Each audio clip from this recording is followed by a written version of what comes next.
teman-teman, siapa nih yang udah siapin sahur pertama tadi? Siapa juga nih yang udah siapin nih mikir-mikir menu apa sih buat berbuka nanti? Atau mungkin udah buka keduanya teman-teman nih. Nah, tapi sulitnya itu ya, kita mungkin sebagai perempuan suka aja gitu diberikan surprise dadakan di setiap bulannya. Kadang udah siapin ini, siapin itu buat puasa pertama gitu-gitu. Tapi harus menyambut tamu baru. Nah, teman-teman, mungkin kita sebagai umat muslim ya, kerasa aja gitu pengennya mengejar pahala juga, mengejar ibadah-ibadah juga seperti yang lainnya, berpuasa seperti yang lainnya.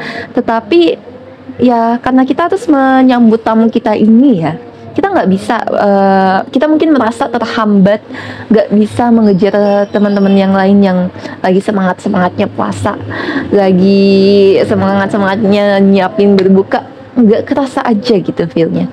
Tapi teman-teman, perlu diketahui, kita sebagai perempuan, meskipun dengan kebiasaan ya, bukan kebiasaan, meskipun dengan kewajiban untuk tapi teman-teman, kita sebagai perempuan, meskipun kita juga punya tamu yang harus disambut setiap bulannya, kita juga bisa kok saling mengejar di kebaikan di bulan Ramadan ini. Soalnya Islam itu sendiri pun tidak mendiskriminasi, bukan? Kita tidak berpuasa, tapi kita tidak ditekan dan dikucilkan gitu dalam berpuasa. Nah, tinggal gimana nih? Kita mau memilih, apakah kita mau uring-uringan? Kena nggak bisa puasa, atau kita mau mencari ibadah lain, mencari jalan lain agar puasa kita itu, pahala kita itu, kebaikan-kebaikan kita itu tidak tertinggal dari teman-teman yang lain. Nah, ini nih yang bisa kita lakukan jika kita uzur di bulan puasa. Sebenarnya bisa aja juga sih dilakuin kalau misalkan kita uzur dalam bentuk musafir mungkin. Nah, simak ya teman-teman. Pertama, berzikir. Kita boleh amalkan subhanallah walhamdulillah wala ilaha illallah wallahu akbar setiap harinya sebanyak-banyaknya. Biasanya kan kalau misalkan sholatnya, kita pasti membaca masing-masing itu 33 kali. Nah, coba nih dibacakan 33 kali tiap sholat, itu dikali 5, berarti ada kali ya lebih dari 100 jika kita sholat.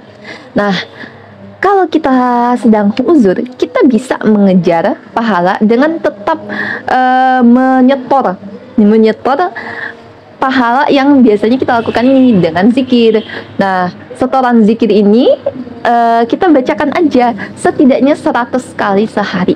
Subhanallah walhamdulillah wala ilaha illallah wallahu akbar. Yang kedua, bersedekah.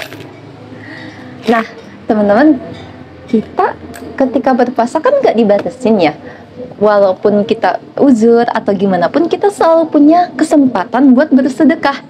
Bahkan hal-hal sekecil nggak perlu duit gini ya, itu juga bisa dikatakan bersedekah. Contohnya memberikan makan sama kucing-kucing jalan, kucing-kucing liar, stray cats, itu bisa banget.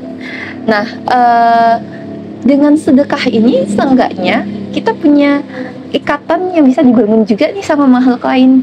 Jadi walaupun kita nggak berpuasa, kita tetap menjaga silaturahmi bahkan dengan makhluk lain ya, kayak kucing tadi. Kita tetap menjaga hubungan yang baik dengan makhluk-makhluk Allah gitu. Ketiga, memberikan makan orang yang berpuasa. Enggak, jangan salah paham ya teman-teman. Bukan memberikan makan ketika siang hari, tetapi memberikan makan dalam artian memberikan buka puasa kepada orang yang berpuasa.